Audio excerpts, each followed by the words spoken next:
So one thing we haven't talked about is corporations. You do a lot of work with small business owners.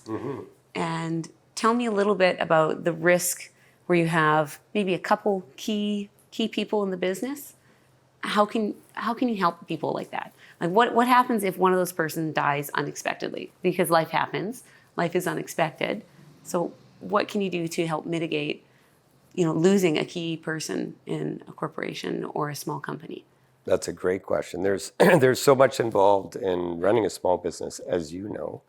So if we took a business, say, such as a florist, so you might have one person who is the expert on going out to the field and doing all the shopping and sourcing and bringing in all the stock, and that's their specialty. And the other one might be more the front person who's in the store and seeking out people to supply flowers for weddings or funerals, birthdays, whatever it might be.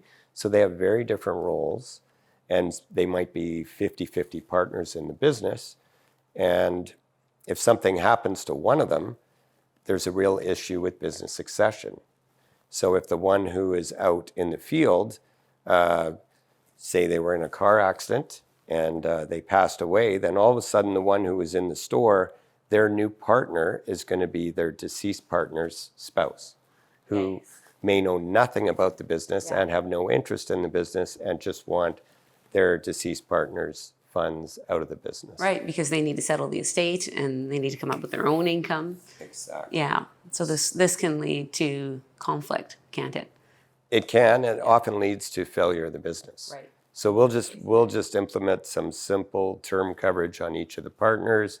Typically, the business can own the coverage and fund the coverage, and then this will help support the shareholder agreement. So we're going to advise that they talk to their lawyer, write the shareholder agreement with the terms of when a buy-sell would take place, and the insurance will essentially fund that buy-sell agreement for them.